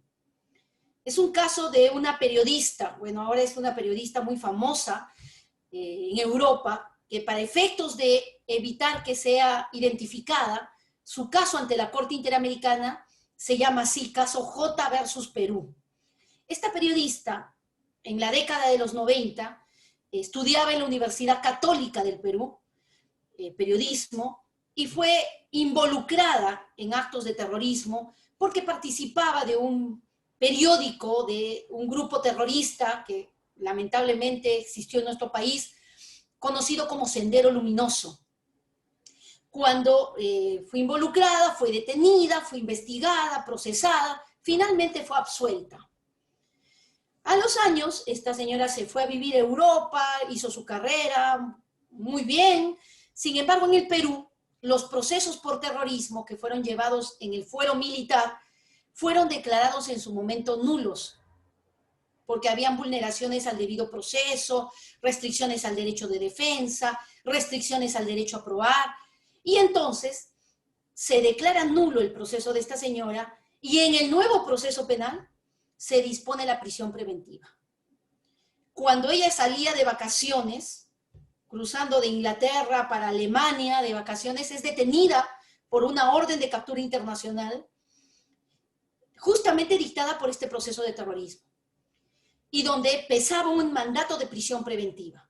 En este caso, J versus Perú, el Estado peruano fue condenado justamente por violación de derechos, y una de las razones de la condena es que se dictó la prisión preventiva sustentada nada más en la gravedad del delito que le atribuían a esta señora, que era terrorismo. No se puede sustentar una medida de prisión solamente en la gravedad del delito. El presupuesto fundamental, y así lo establecen los estándares mínimos sobre este tema, es que la justificación principal para dictar una prisión preventiva es el peligro de fuga o el peligro de obstrucción a la justicia. Y este peligro de fuga o peligro de obstrucción a la justicia es uno de los presupuestos más difíciles de sustentar cuando se lleva un caso concreto, porque tienes que construir el peligro de fuga o el peligro de entorpecimiento no a partir de prueba directa, sino a partir de indicios que permitan presumir en un alto nivel que existe esa posibilidad de fuga o existe esa posibilidad de entorpecimiento. Otro de los presupuestos que será fundamental considerar es el hecho de que cuando se dicten este tipo de medidas tienen que existir ciertos elementos de convicción que permitan establecer la existencia del delito y la vinculación del sujeto con los hechos. De manera que debe existir una probabilidad elevada de que el sujeto al que le vamos a privar de su libertad es el autor del delito. En mi país esto ha significado un gran debate, porque a veces con meras sospechas se dictaba prisiones preventivas. Hoy día se considera un nivel bastante alto. En el año 2017, la Corte Suprema en el Perú estableció una sentencia plenaria casatoria en la cual se indicaba que para efectos de poder disponer la medida de prisión preventiva, se tenía que haber logrado un alto grado de probabilidad de, digamos, vinculación del sujeto con los hechos. Este alto grado de probabilidad era muy cercano a la posibilidad de una convicción o certeza de culpabilidad. Eso con el afán de que no fuera la prisión preventiva la primera solución, sino que se agotaran con medidas cautelares personales que tuvieran un nivel de lesividad, un nivel de afectación menor a la libertad. Como les decía, vigilancia electrónica, impedimentos de salida del país, arrestos domiciliarios, pero a pesar de todo lo que se ha logrado en el desarrollo de estos criterios, encontramos que todavía se sigue utilizando la prisión preventiva y todavía se mantiene esta idea de que es la primera solución a todos los problemas. Los estándares mínimos exigen que en materia de prisión preventiva estos presupuestos se den de manera concurrente, que no solamente se sustente la medida cautelar de prisión preventiva en la gravedad del delito, sino que se establezca una prognosis o probabilidad de vinculación con el delito bastante alta, y lo más importante, que realmente exista un peligro de fuga o un peligro de obstrucción de la justicia, lo que debe sustentarse con razones concretas, debidamente acompañadas de elementos de convicción, y no meras conjeturas y no meras suposiciones que a veces el Ministerio Público postula ante el juez penal a cargo de dictar la medida. Otro estándar es el del plazo razonable para la prisión preventiva. Esto tiene directamente que ver con los anticipos de condena. No puede ser posible que hayan casos en donde las personas estén privadas de su libertad durante años en el último informe que da la Comisión Interamericana de Derechos Humanos sobre el uso de las prisiones preventivas en Latinoamérica, establece el hecho de que hay países en donde las prisiones preventivas duran años. En el caso del Perú, por ejemplo, para casos de crimen organizado, puede llegar a durar hasta 36 meses la prisión preventiva. Podemos ver casos como el caso Cabrera, García y Montiel Flores versus México, o el caso Andrade Salomón versus Bolivia, o el caso del ciudadano chino Wong Ho Wing versus Perú. En este caso, por ejemplo, del ciudadano chino que debía ser extraditado por el Perú hacia China por el hecho de haber cometido un delito de defraudación aduanera. Una vez que se decide no extraditarlo, porque posiblemente se podía aplicar pena de muerte en China, se mantuvo este ciudadano chino con prisión preventiva durante más de 4 años en el Perú. La Corte Interamericana de Derechos Humanos condenó al Estado peruano por haber vulnerado el plazo razonable de prisión preventiva, considerando que no puede de ninguna manera una persona que está bajo una medida cautelar mantenerse privada de su libertad durante tanto tiempo cuando ni siquiera se ha quebrado la presunción de inocencia, cuando ni siquiera se ha establecido a ciencia cierta que la persona es responsable. Entonces, justamente en la idea del plazo razonable es que podemos encontrar alguna vulneración a esta idea de la presunción de inocencia, y la prisión preventiva realmente se puede terminar convirtiendo en un anticipo de condena. En el caso Andrade Salomón versus Bolivia, se hace una mención muy importante a que no deba usarse la prisión preventiva para personas, y con mucho cuidado, para personas políticamente activas. En este caso, Salmón versus Bolivia, se establece la prisión preventiva para la exalcaldesa de Bolivia, de La Paz, en Bolivia, ante la posibilidad de que ella fuera candidata a la presidencia.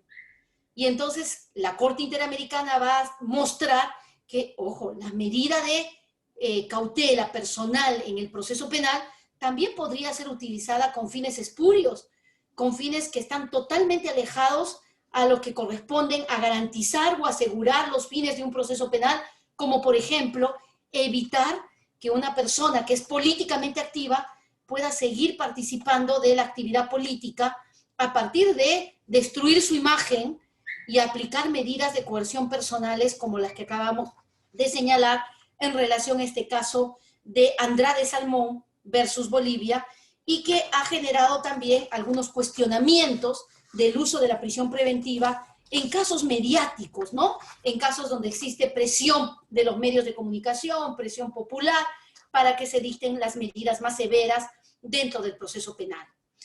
En aras de todo lo expuesto, que miren, haciendo un breve resumen, lo que nos muestra es que se han ido fijando una serie de características como la estricta legalidad en materia de prisiones preventivas, el observar los presupuestos que establecen los códigos procesales, la excepcionalidad de la medida, el utilizarla realmente como último mecanismo y agotar otras alternativas, la debida motivación de parte de los jueces penales cuando corresponda el dictar esta medida que restringe un derecho tan importante como la libertad ambulatoria, la observancia de un plazo razonable que evite contemplar o considerar esta medida como un anticipo de condena, el hecho de que realmente sea utilizada para los fines que corresponden a una medida cautelar, que es asegurar la presencia del sujeto, y ese aseguramiento se dará en la medida que realmente hay un peligro de fuga, hay un peligro de entorpecimiento.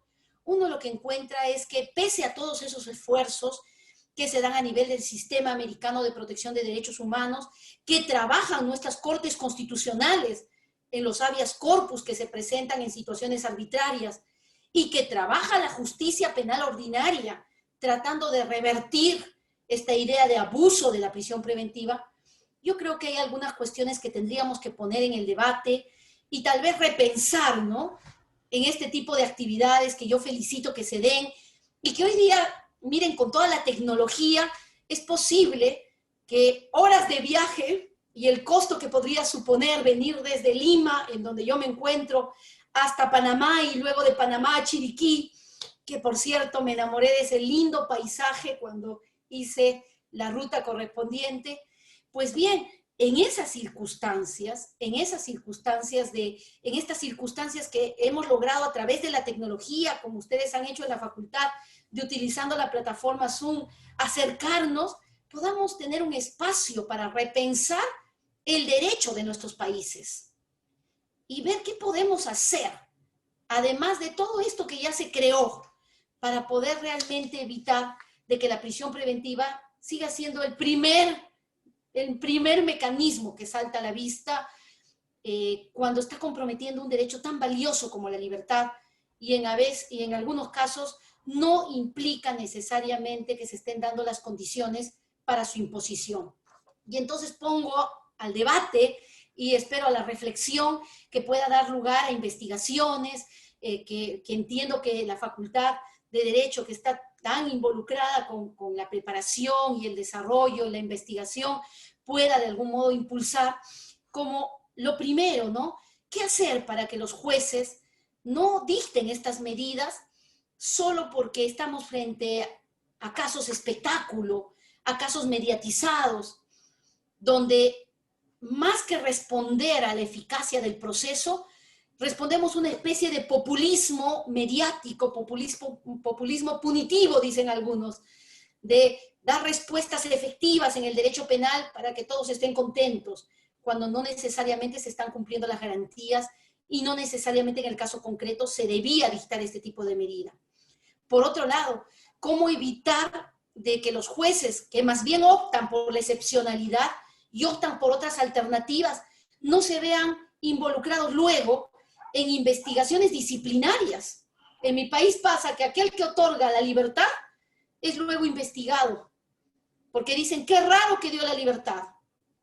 Y entonces están, además de presionados por los medios de comunicación, que piden efectividad punitiva, están a su vez presionados por sus mismos órganos disciplinarios, que lejos de felicitarlos por cumplir los estándares, los investigan porque qué raro que están otorgando la libertad o aplicando otro tipo de alternativas. Lo segundo es ver qué responsabilidad debe alcanzar a fiscales y a jueces cuando se habla de prisiones preventivas injustas. Porque si bien es cierto, hay casos que ameritan el listado de estas medidas, hay otros tantos que no. Y estas personas han perdido su libertad y estas personas no van a desarrollar tal vez mejor o en mayor medida su proyecto de vida, porque no solamente les han afectado la libertad, los procesos penales estigmatizan. Y entonces los proyectos de vida se ven frustrados. Y entonces nos preguntamos, ante situaciones arbitrarias, ante situaciones que no correspondían, ¿qué responsabilidad le alcanza a los fiscales y a los jueces cuando se han dado situaciones de prisiones abusivas o arbitrarias? ¿Bastará una cuestión disciplinaria? En mi país, hace unos días, un ciudadano ha presentado una demanda de indemnización a un juez muy famoso por el dictado equivocado de una prisión preventiva. Es la primera demanda de indemnización por una prisión preventiva equivocada, aparentemente arbitraria. Si así fuera, entonces podríamos hablar de una responsabilidad civil, tal vez también de una responsabilidad penal, porque también puede suponer abusos de autoridad. Y el fortalecimiento de otras alternativas.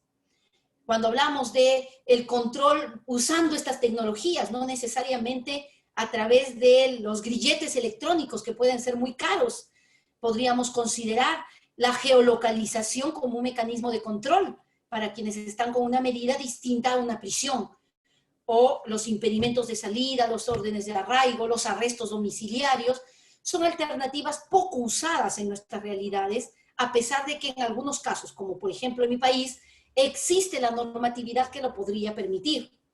Y finalmente, hay un caso peruano que se llama el caso Polo Rivera versus Perú, que es un caso ante la Corte Interamericana, que señala que debiera haber un procedimiento de revisión periódica de las prisiones preventivas. De modo que oficiosamente, sin necesidad de que lo solicite ningún tipo de protagonista, ninguna parte en el proceso, los jueces periódicamente revisen la situación de prisión. Y alguien me dirá, parece que eso no va con el modelo acusatorio, porque el modelo acusatorio de algún modo recorta la oficiosidad. Pero acuérdense que no es una oficiosidad a favor de la eficacia punitiva, sino es una oficiosidad a favor de los derechos fundamentales, a favor del respeto y del resguardo de la libertad de las personas. Espero que la ponencia que hemos hecho llegar, les hayan causado alguna curiosidad, haya generado algún espacio de reflexión y cuestionamiento, y bueno, quedo de ustedes para las preguntas e intervenciones que consideren convenientes. Muchas gracias, doctora Ana Cecilia Calderón. Muchísimas gracias por su tiempo y por su reflexión con este importante tema. Voy a dejarle inmediatamente con la doctora Lisbeth Casasola, que va a hacer las preguntas que en la sala virtual ha dejado en el chat. Así que dejamos entonces con las preguntas de la doctora Lisbeth Casasola. Adelante, doctora. Buenas noches. Muy buenas noches, doctora Ana Calderón. Gracias por su participación. Sabemos que la sala ha quedado muy motivada con toda su exposición acerca de el sentir sobre la máxima de las medidas cautelares que se aplica, que es la prisión preventiva. Y sabemos que va a ser material de estudio y de muchas investigaciones para los estudiantes que se encuentran con nosotros como temas de tesis, porque si usted muy bien ha expresado, nuestra Corte Interamericana señala muchas veces temas tan profundos como estos que limitan la movilidad y priva de un derecho humano fundamental como es la libertad. Doctora, dentro de las grandes preguntas que surgen, es interesante para nosotros ver cómo muchos de los jueces se dejan llevar por la publicidad que tengan en un determinado proceso para aplicar esta medida cautelar, que es la máxima cuando existen muchas otras que se pueden aplicar. ¿Por qué lo hacen? ¿Solo por ejercer presión en los medios de comunicación? Es una de las interrogantes.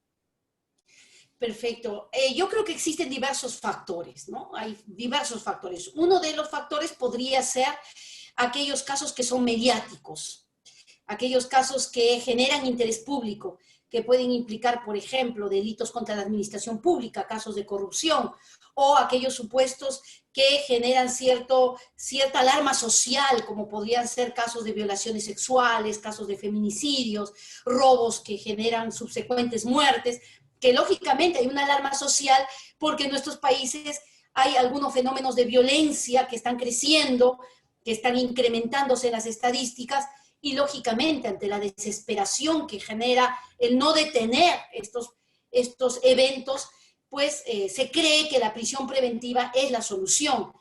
Bueno, la solución para este tipo de problemas no ha sido nunca las prisiones preventivas, ni menos el derecho penal, porque a pesar de que se han impuesto a veces penas muy elevadas, en mi país, por ejemplo, hace años se modificó y en materia de violaciones sexuales tenemos cadena perpetua, y cuando se introdujo la cadena perpetua, muchos decían, ya no va a haber cadena perpetua, no va a haber violaciones.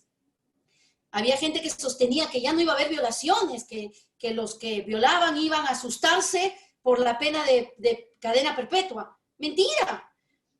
Los índices han seguido creciendo, se han seguido incrementando. Por lo tanto, la severidad, el endurecimiento penal, está comprobado que no es la solución. Y yo creo que a veces creemos que ser severo, que dar la medida máxima, va a determinar una disminución de la criminalidad. No creo que sea la solución, al menos no la única. Pero también a veces yo veo que, digamos, estimula, voy a decirlo así, estimula el hecho de dictar medidas tan severas, el que la publicidad de los juicios hace que también el juez se convierta en un protagonista. Miren que en mi país ahora hay abogados y fiscales protagonistas que hacen juicios espectáculo, ¿no? Histriónicos totalmente, molestan, hacen toda una serie de gestos. A veces uno se pone a analizar exactamente cuál es el contenido del discurso y uno dice, un momento, aquí no hay nada, es pura cáscara.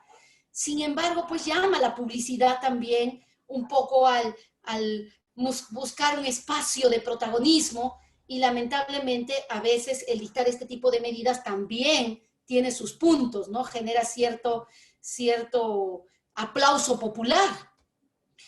Esto creo que se va a solucionar solo si tenemos cada vez jueces y fiscales en cuya formación haya una conciencia constitucional y convencional más fuerte. Yo creo que estamos madurando en este tema y en ese proceso de maduración, cuando más se asimile esta conciencia constitucional y convencional por parte de nuestros jueces y fiscales, creo que será menos la posibilidad de influencia que pueda tener el tema mediático en sus decisiones. Gracias, doctora, por su respuesta y gracias al joven Carlos Caballero por haber formulado la pregunta. Otra de las inquietudes es, doctora, si la prisión preventiva es la última medida, se aplica como una pena anticipada y eso incrementa el hacinamiento dentro de las cárceles. ¿Qué puede decirnos usted al respecto? Lamentablemente sí, ¿no? Yo les hablaba de 90,000 internos en el Perú, de los cuales el 48% son procesados sin sentencia, o sea, tienen prisión preventiva. Y las prisiones duran años.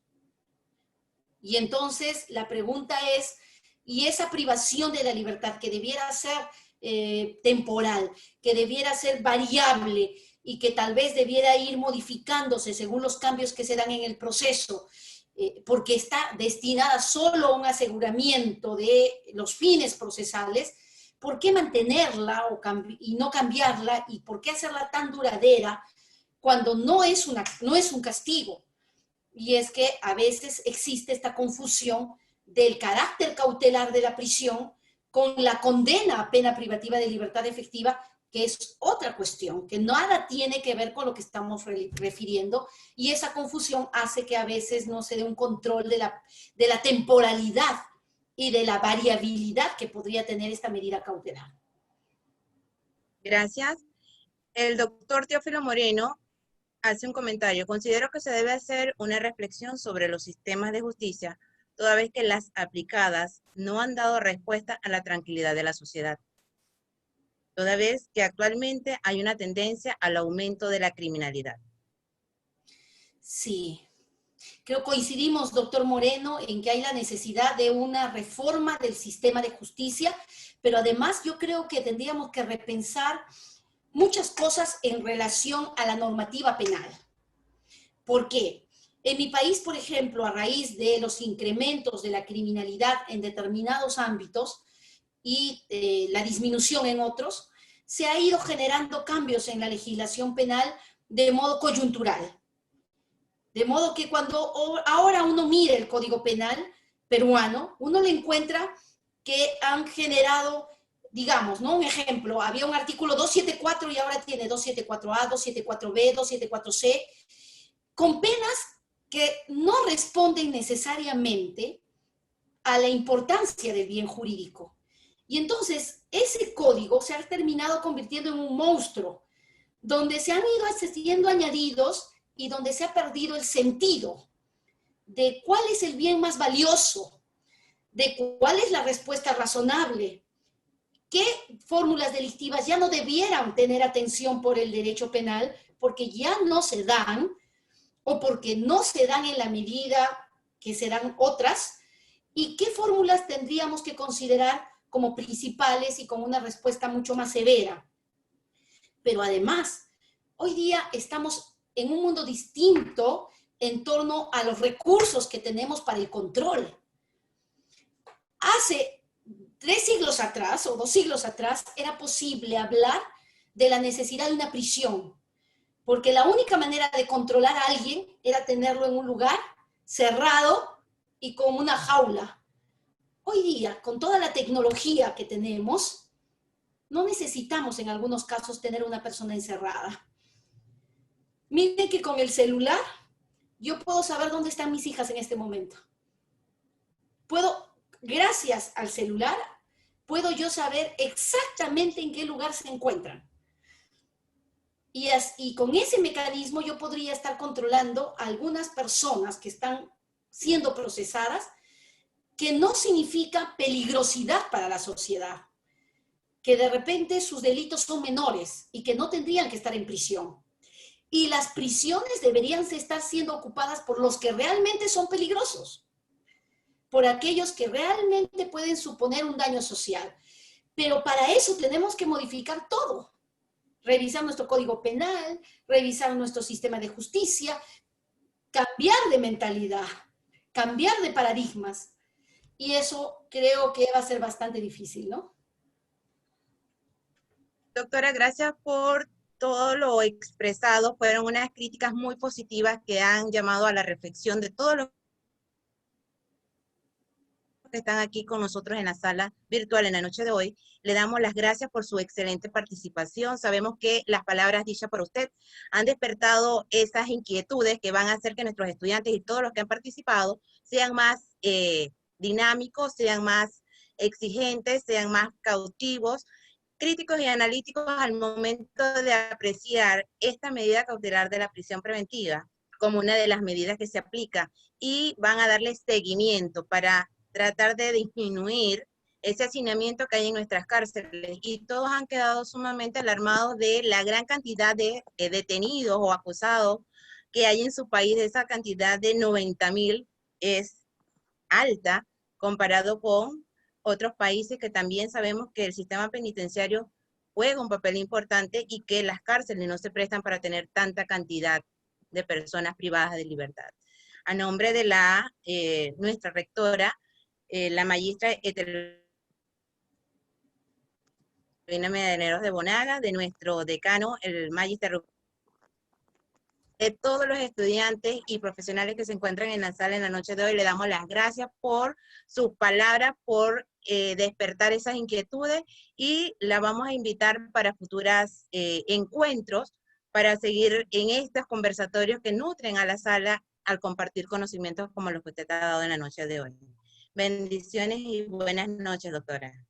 Muchas gracias también a todos los que nos han escuchado y gracias por esta oportunidad. Para mí es una oportunidad también de aprender, porque en cada pregunta e intervención siempre hay una razón para repensar y reflexionar también a partir del conocimiento. Gracias por su invitación y gracias por esta gran oportunidad. También agradezco a todo el equipo que hace este enorme esfuerzo. Gracias.